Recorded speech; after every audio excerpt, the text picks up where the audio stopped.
Well, hello everybody. Hope you're all doing well. Caleb here.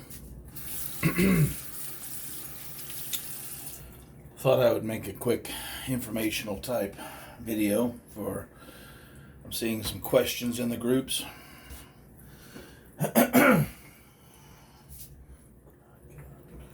Let me get a few things sorted out here.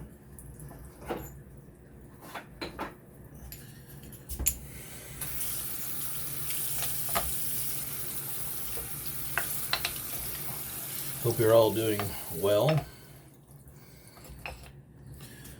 I get asked a lot about maintaining, in particular, synthetic stones. Arkansas stones, some natural stones are different.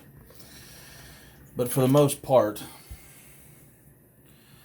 if you're going to be beginning honing, especially and even advanced honing for hire or anything like that, there's a lot you need to know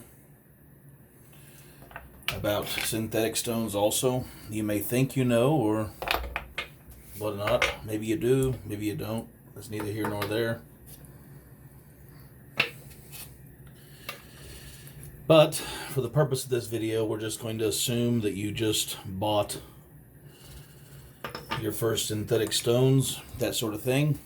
Maybe you bought a professional, the Niwa Professional Series, basically what they used to call, or may still call, the Josera 1000 grit for setting bevels, or maybe you're doing restoration of straight razors and you bought a 400 grit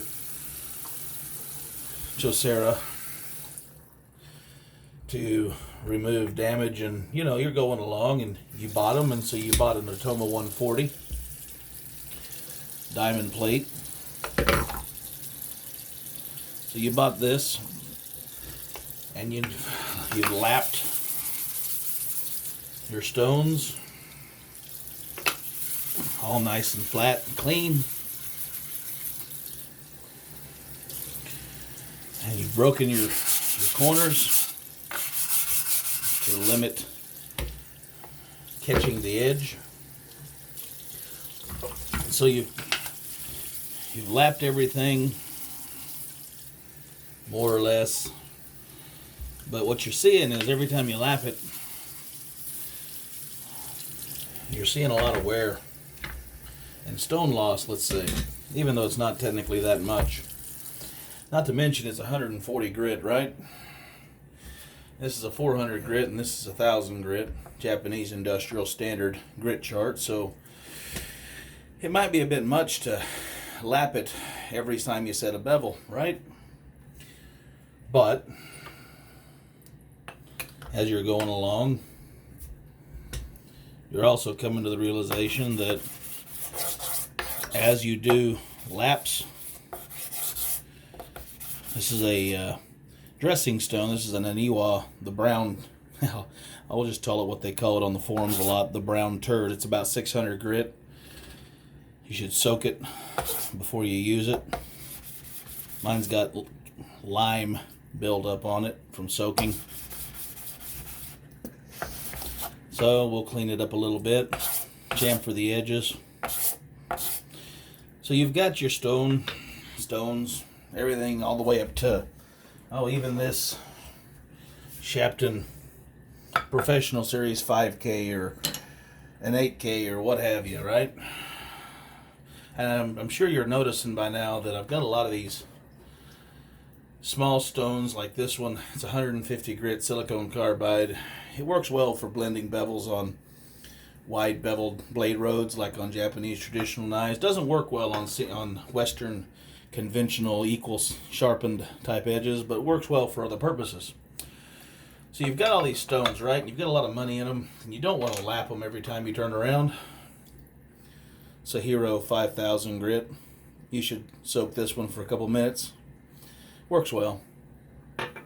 You've got all these stones, right? You've got $40, $45 here.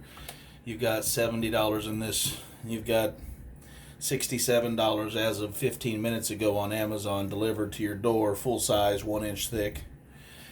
you got an Atoma 140 or some other diamond 100 grit, 200 grit plate to do coarse, heavy lapping, right? If it's out of shape, you got to get it flat. Don't want to waste all day. So you've got this 140, 100 and whatever.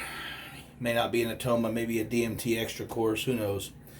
So $50 to $100, let's say, for a diamond plate that'll last you years and years. So you've got all these stones, and you're going to go out and you're going to sharpen your razor, right? Or your kitchen knife even. And you don't do much before this stone gets loaded up, or it stops cutting well, right? Well, everybody else is saying, you got to lap it again. Well, maybe. But if you've only done a 50 or less strokes, or one or two blades, not so much. Well, this is a same thing as this stone here. It's a 400 grit Chaucera stone, cubed up and sold, kind of.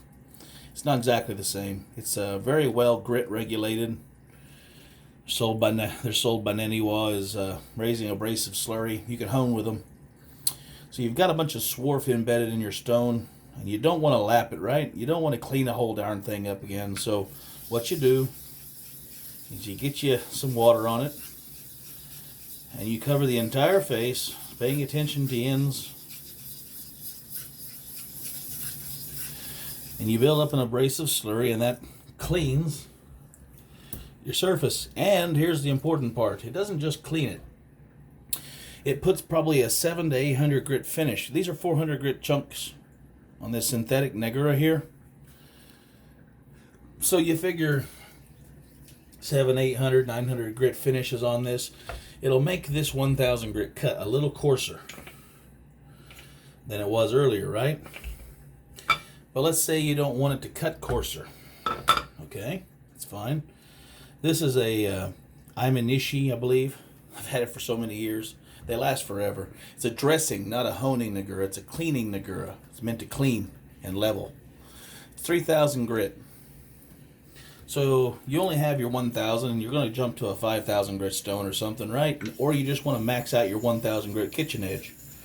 Well, clean the stone again.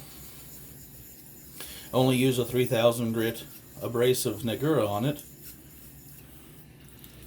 and suddenly your 1000 grit will temporarily, for a few laps, perform a bit more fine. Not much, maybe 11 to 1200 grit, or maybe just like a really well smoothed out 1000 grit. Okay?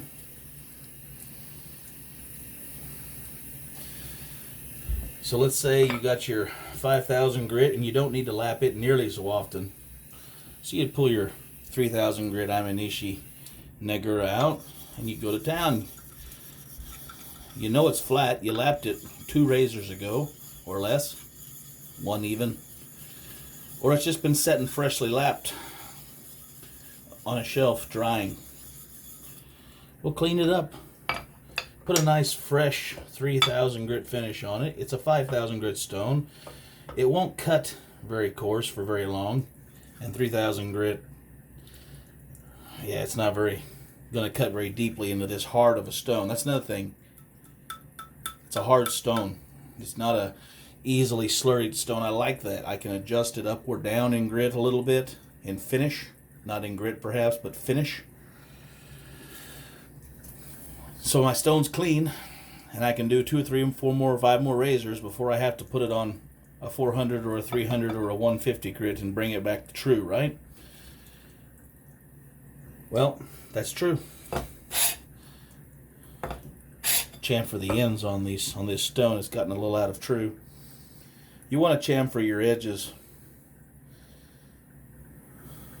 to save your razor's edge. So there you go. You've got all these choices, and how you choose your Negura to fit is, what is the stone? Is it a hard wearing stone like these?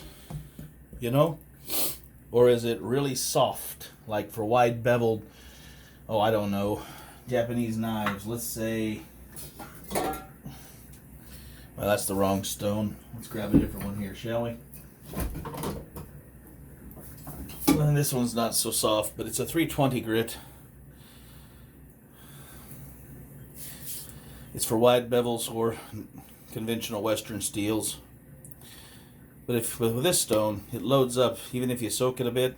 So you'd take something coarse, maybe a 400 grit, or maybe even something like this, which is a ceramic dressing stone, and you'd whir your surface up and you'd raise up a slurry to keep the stone from loading so bad. And with pressure varying how much wet that slurry is, more or less pressure, you can make it perform higher or lower in grit. The same thing goes for this King. It's a King 4000 grit stone. They wear rather fast, but King makes a dressing Nagura.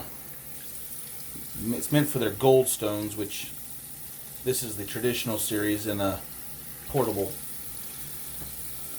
But the same thing, if it didn't wear much, you can clean and freshen the surface up, because the King stones can load, especially if you don't use them with slurry.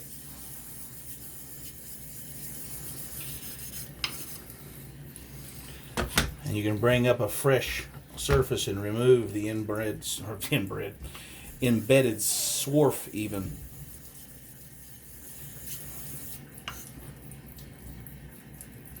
You can clean your stone without lapping it. There's other options. And these Nagura, you can source them online. I mean, they might not be cheap, especially the Naniwa graded abrasives like these. I use these for razor honing. The slurry is, the particles are graded as they make them, and so you can use them on synthetic stones to actually hone straights and polish wide bevel knives if you wish. So I hope this has been a little helpful. You can also use, if you're careful, wet and dry sandpaper on cloth backed sandpaper sheets. But one thing you have to be careful is sometimes you'll embed loose grit in. Now if you have synthetic stones that are close in grit, for instance a 4K and a 5K or something similar, you can dress the surface of each stone down with the other stone.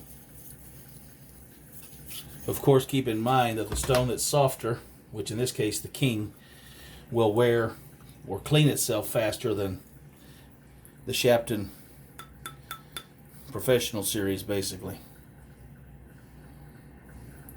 Kuramaku for export. I love this stone. It's quite nice. So I hope that's been somewhat helpful. You can use other stones to lap and smooth stones. You can use ceramic 60-80 grit pieces of, well, basically ceramic, to dress down stones. You can use a Imanishi off of Amazon, like $7-8 delivered, lasts you for years and years, to dress down your mid-range stones. King makes a dressing stone. I don't like using the slurry off of this one either. It's an $8 delivery.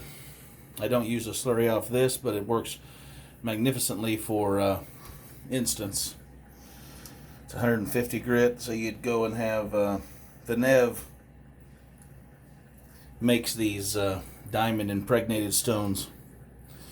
They're rosin based, and if you want to clean them, a silicone carbide is a pretty good choice. Level them also, working on the ends, and they'll perform like new.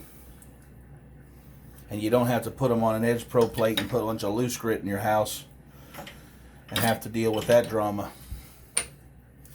Well folks, I hope it's been informative. I hope it's been helpful, useful, whatever. I will keep this a little bit short and more to the point than I meant to. Oh, you can also use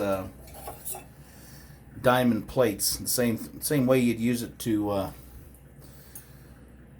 raise a slurry on a JNat base stone. You can do the same thing with these little diamond cards and get you an extra coarse and a coarse and maybe a fine, and you're set.